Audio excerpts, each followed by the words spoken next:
अस्सलाम वालेकुम, welcome back another part 2 में हम समझने वाले हैं बेयरिश डिसेंडिंग ट्रायंगल के बारे में।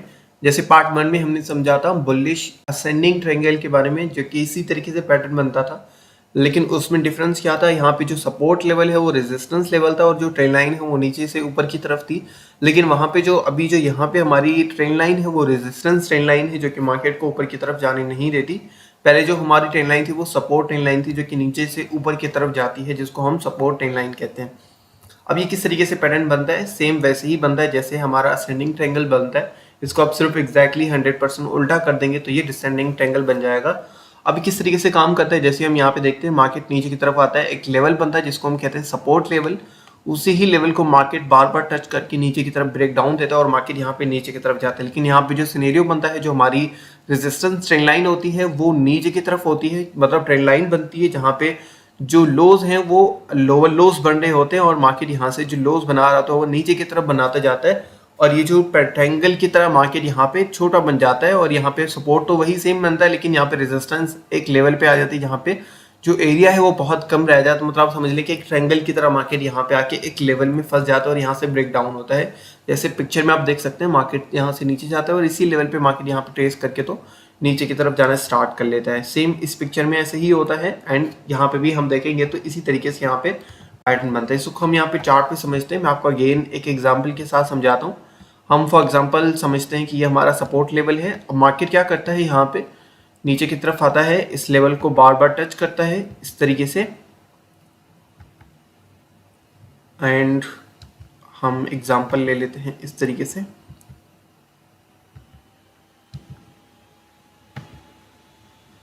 एंड यहाँ पर ब्रेक होके मार्केट नीचे की तरफ चला जाता है।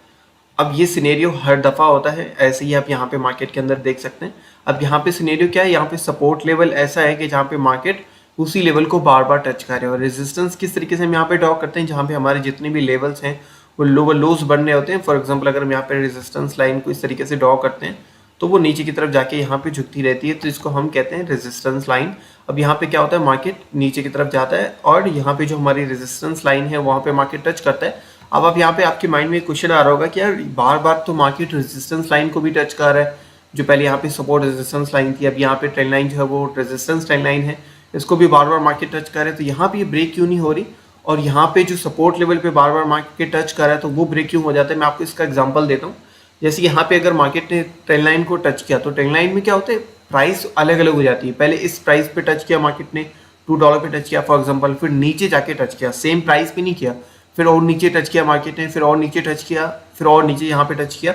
यहाँ पे क्या होता है, एक ही प्राइस पे, मतलब जब फॉर एग्जांपल हमारा सपोर्ट लेवल है 1.98 तो इसी लेवल को मार्केट बार बार टच कर रहा है। तो यहाँ पे डिफरेंस ये है कि वो जो सपोर्ट लेवल है वहाँ पे मार्केट बार बार टच कर रहा है और जो हमारी ट्रेंड लाइन है वहाँ पे प्राइस बार बार टच तो करती है लेकिन डिफरेंट प्राइसेस पे, इसलिए वो यहाँ पे ब्रेक नहीं होता। जैसे हम यहाँ पे देखते हैं हमारा जो सपोर्ट लेवल है वो ये वाला है 1.83 एंड यहाँ पे जो हमारा ट्रेंड लाइन है, जो रेजिस्टेंस ट्रेंड लाइन है, पहले वो यहाँ से स्टार्ट हुई थी 1.9 से और ये जिसका जो लास्ट टच था वो यहाँ पे था 1.86 पे। तो यहाँ पे बहुत डिफरेंशिएट है, मार्केट टच तो कर रहा है ट्रेंड लाइन को लेकिन बहुत डिफरेंट प्राइसेस पे। और सपोर्ट पे क्या होता है, एक ही लेवल पे मार्केट बार बार टच करता है। अब यहाँ पे सिनेरियो क्या बनता है, आपने यहाँ से जो एंट्री लेनी है वो इस लेवल से लेनी है। जैसे यहाँ पे ब्रेक डाउन होता है और यहाँ पे जैसे रिट्रेसमेंट होती है, आपने वहाँ से एंट्री लेनी है। रिट्रेसमेंट के लिए तो हाँ हमने फॉर एग्जांपल मार्केट के लिए यहाँ ये वाला वेट करना होता है, लेकिन यहाँ पे सिनेरियो देखेंगे तो सिनेरियो बिल्कुल डिफरेंट है। मार्केट यहाँ तक आई ही नहीं है, रिट्रेसमेंट की है, लेकिन एक लेवल से मार्केट यहाँ से नीचे चला गया। इसलिए मैं कहता हूँ DCA करना चाहिए। DCA का मतलब ये होता है कि आपने थोड़ी सी क्वांटिटी यहाँ पे रखी, थोड़ी सी क्वांटिटी यहाँ पे रखी, थोड़ी सी क्वांटिटी एग्जैक्टली उस प्राइस पे रखी, 3 एंट्रीज आपकी बन जाएंगी। तो समझ लें कि बीच वाली एंट्री बन जाएगी। अगर ये वाला एंट्री फिल हो गई यहाँ पे गया तो ये वाली भी फिल हो जाएगी, ये वाली भी फिल हो जाएगी।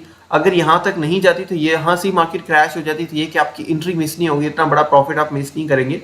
DCA के बहुत सारे बेनिफिट्स होते हैं, तो हर स्ट्रैटेजी में आप DCA यूज़ कर सकते हैं। आपको बहुत कम लॉस होता है और बहुत ज़्यादा आपको प्रॉफिट होता है, मतलब आपका जो रिस्क रिवॉर्ड रेशियो है वो भी सही से मैनेज हो जाता है। सिंपली हमारी एंट्री ये वाला लेवल बनेगा, अगर उसी लेवल को वो जो क्लोजिंग दे रही है उसी में अगर आप एंटर हो जाते हैं तो भी ठीक है, रिवर्सल के टाइम पे आप एंट्री ले सकते हैं। हमारा जो स्टॉप लॉस होगा जिसे हमने ऑलरेडी डिस्कस किया हुआ है, फॉर एग्जांपल ये वाले हमारे विद लास्ट बनी है तो हम ये वाली लेके चल सकते हैं, ये वाली लेके चल सकते हैं। फॉर एग्जाम्पल हम ये वाली लेके चलते हैं सेफ जोन में, तो हमारी ये वाला स्टॉप लॉस होगा क्योंकि यहाँ पे विक जो लो है वो लास्ट टाइम ये वाला बना है, ये वाला भी बना है, लेकिन आप ये वाला लेके चलते हैं एंड हमारी जो एंट्री है वो ये वाला लेवल बनेगा। अब जो टारगेट है वो लोग डिफरेंट तरीके से देखते हैं, जैसे मैंने आपको असेंडिंग ट्रायंगल में नहीं बताया था। बहुत से लोग क्या कहते हैं, ये वाला लेवल देखते हैं कि इसका जो एरिया है ये वाला हमारा टारगेट है, ये भी ठीक होते हैं। लेकिन बहुत से लोग कहते हैं कि यार ये जो लास्ट टाइम विक बनी थी ये वाली, जहाँ से मार्केट सीधा क्रैश हुआ था, ये वाला हमारा टारगेट है। मैंने जो जिस तरीके से यहाँ पे देखा है, तो अगर यहाँ पे रेजिस्टेंस सपोर्ट लेवल नहीं है, जैसे असेंडिंग ट्रायंगल में अगर ऊपर रेजिस्टेंस नहीं है तो वो वाला टारगेट लेके चल सकते हो, अगर सपोर्ट लेवल पे ये वाला टारगेट बनता है तो ये वाला लेके चल सकते हो। मैं क्या करता हूँ, दोनों चीज़ें करता हूँ, ठीक है। ये वाला देखूंगा कि यार ये वाला कितना एरिया बनता है, फॉर एग्जाम्पल मैं यहाँ से लेता हूँ यहाँ तक, ठीक है। और इस लाइन को असेंडिंग ट्रायंगल में भी हमने ऐसे ही करना है। मैं इसको यहाँ पे लेके आऊँगा, जस्ट सेकंड, मैं यहाँ पे लेके आऊँगा और जो मेरा पहला वाला टारगेट होगा वो ये वाला होगा, ठीक है। अब जो सेकंड हम यहाँ पे कैंडल लेके आ रहे हैं ये वाली, इसको हम यहाँ पे लेके आएंगे इस तरीके से, और हम इसको यहाँ पे रख लेते हैं फॉर एग्जांपल यहाँ पे ही। तो हमारा दूसरा जो टारगेट है वो ये वाला लेवल होगा, मतलब पहली क्लोजिंग हमारी यहाँ पे होगी। मैं इसको यहाँ पे इनफैक्ट मार्क भी कर लेता हूँ, ये वाली पहला टारगेट हमारा ये हम रखेंगे, एंड दूसरा जो हमारा टारगेट होगा वो ये वाला होगा।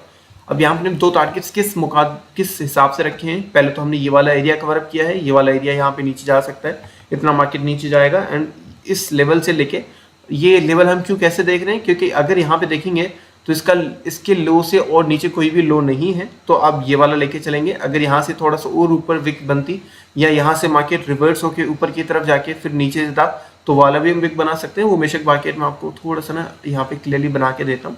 ये वाला हम विक क्यों बना रहे हैं, क्योंकि मार्केट सीधा एग्जैक्टली यहाँ से नीचे है। अगर ये वाला लेवल यहाँ पे आता और मार्केट यहाँ से रिवर्स होता और यहाँ से इस तरफ से ऐसे जाता, तो मेरा एरिया जो टारगेट सेट करने का था वो यहाँ से होता, यहाँ से नहीं होता, क्योंकि मार्केट यहाँ से रिवर्स हुआ है। तो जहाँ से भी रिवर्स होता है मार्केट एग्जैक्टली एक ही ट्रायंगल में मार्केट नीचे आया, तो वो वाला एरिया हम यहाँ पे सेलेक्ट करते हैं। ये थोड़ा सा मुश्किल है, आप प्रैक्टिस करेंगे तो ये चीज़ आपको ज़्यादा अच्छे से समझ आ जाएगी कि आपने टारगेट कैसे सेट करना है। अगर आपको सेफ जोन की तरफ जाना है तो अब ये वाला एरिया लेके चलेंगे और मार्केट में आप एग्जैक्ट ले लेंगे।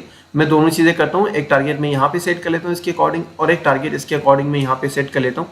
तो इसमें ये होगा कि दो टारगेट्स हमारे सही बन जाते हैं। असेंडिंग ट्रायंगल में भी आपने यही सेम चीज़ यूज़ करनी है ताकि आपको लॉस भी ना हो और प्रॉफिट भी बड़ा आपसे मिस ना हो। तो अगर हम यहाँ पे अपनी शॉर्ट की पोजीशन ओपन करते हैं, फॉर एग्जांपल ये वाला हमारे एंट्री पॉइंट होता है, ये वाला हमारा स्टॉप लॉस होता है, एंड टारगेट हमारे दो हैं। तो पहला टारगेट हमारा 1:3 लेवल पे है रिस्क टू रेशियो में, एंड दूसरा लेवल हमारा 1:4.8 पे है, मतलब 1:5 पे है, जो कि काफ़ी अच्छा है। कम से कम 1:2 मिल जाए तो भी ठीक है, लेकिन यहाँ तक 1:3 मिल रहा है तो आप यहाँ पे भी एग्जैक्ट ले सकते हैं।